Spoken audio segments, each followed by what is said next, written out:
de mettre en place de fortes mesures pour cet été pour aider nos agriculteurs. Donc, on veut essayer d'annoncer une espèce de boni pour les employés, pour les personnes qui accepteront d'aller travailler dans les champs. Je pense aussi que tout ce qu'on appelle l'achat local de produits locaux, bien, on va en faire beaucoup la promotion dans les prochaines semaines, les prochains mois. Alors avec nous, André Carbonneau, producteur horticole qu'on voyait il y a un instant à Louisville. Bonsoir, M. Carbonneau. Bonsoir. Alors, quand vous entendez, vous avez fait votre appel, le premier ministre répond à toutes sortes de producteurs, des agriculteurs, des horticulteurs. Ce qu'il dit aujourd'hui, est-ce que ça vous encourage?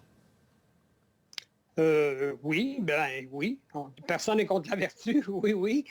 C'est encourageant, mais il y a encore des pas à faire, évidemment. Mais je peux vous dire que le gouvernement est très à l'écoute de cette situation. Parce que vous avez parlé au ministre André Lamontagne, le ministre de l'Agriculture? J'ai eu ce privilège, oui, de parler à M. Lamontagne, mais écoutez, 3 heures après la vidéo, son cabinet m'appelait pour me dire « André, qu'est-ce qu'on peut faire pour t'aider? Tu vois une ouverture, il y a vraiment une très grande ouverture. » Jusqu'à quel point? Qu'est-ce que vous pouvez nous dire par rapport à cette discussion?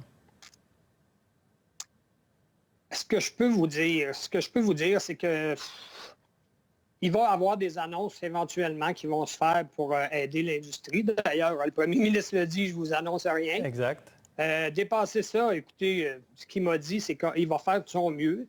On avait pris une entente ensemble que j'enverrais un genre de petit projet de ce qui pourrait être fait parce que, bon, je voulais faire ma part, dépasser là, ils font ce qu'ils voudront. Je voudrais préciser par contre une chose.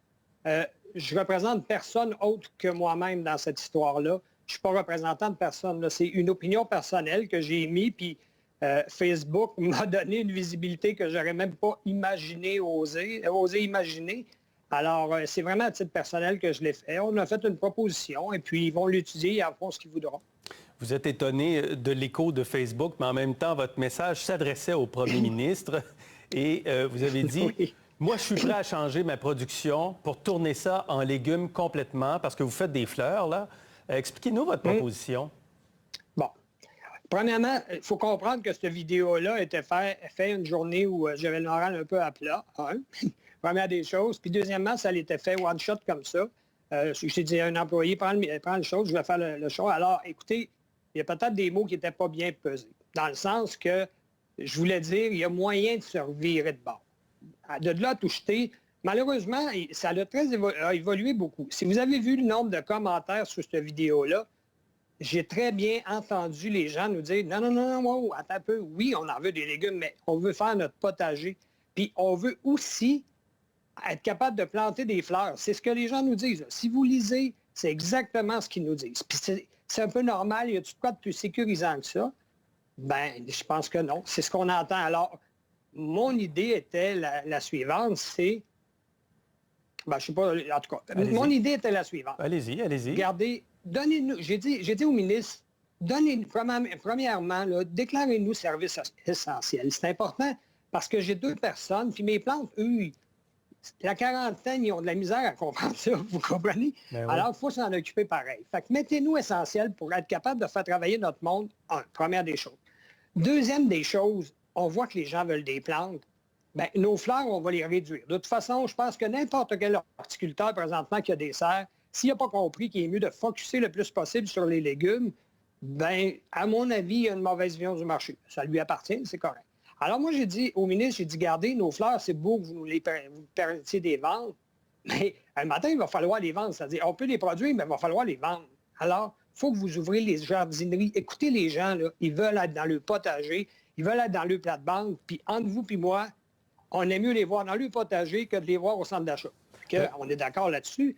Oui, parce que vous dites qu'en même temps, les grandes surfaces, pendant ce temps-là, elles restent ouvertes. Hein? Les Walmart, les Canadian Tire vont ou vendent peut-être déjà des fleurs. Là. En fait, oui. Mais ce que j'ai entendu, les échos aujourd'hui, on n'est pas le seul domaine à s'en plaindre. Tous les domaines se disent la même chose. Ça devient un peu inéquitable. Mais rendu là, comme je dis dans la vidéo, il devait prendre ils devaient prendre une décision. Ouais. Ils l'ont pris. Je vis avec un peu à contre-cœur, mais je vis avec. Ça, c'est correct. Mais par contre, il y a un matin où ce qu'il faut qu'ils nous disent, les jardineries, vous allez pouvoir écouler votre stock. Parce que moi, mon stock, je le vends tout chez moi, ça va bien, là. S'ils me disent, ouvre ta jardinerie, je vais vendre ma jardinerie, je vais servir mes clients. Moi, je dis, encadrez-nous, ouvrez les centres de jardin. Tous les fournisseurs vont pouvoir marcher. Encadrez-nous, par exemple, pas qu'on soit plein, mais il y a sûrement moins de monde dans ma jardinerie qu'au Walmart. Soyons honnêtes, là. Je veux dire, les risques de contamination sont sûrement moins grands chez moi.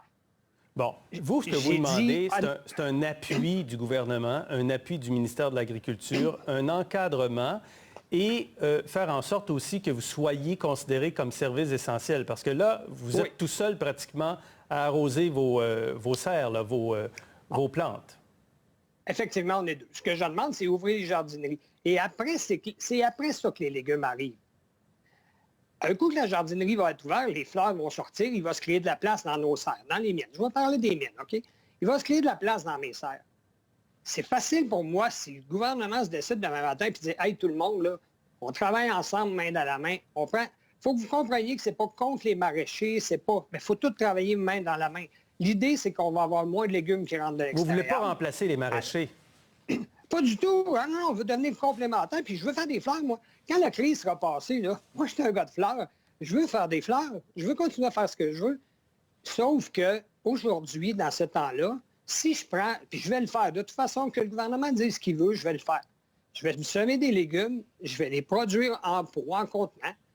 C'est sûr que je n'aurai jamais un résultat comme une méga entreprise, là. Mais si j'ai 60 70 bien, ça fait 70 qui est sur notre marché, qui nourrit les gens qui ont besoin de sécurité alimentaire et qui ont besoin d'être rassurés sur la qualité. Quand ça arrive des États-Unis, présentement, c'est pas terrible. OK. M. Carbonneau, on va s'arrêter là. Je pense que le message est clair, Merci. Bien entendu. Puis on verra effectivement ce que le ministre de l'Agriculture va répondre. Mais M. Legault a démontré de l'ouverture aujourd'hui. Merci, M. Carbonneau. Absolument. Et bonne chance. Merci à vous. Bon courage. Bonne soirée.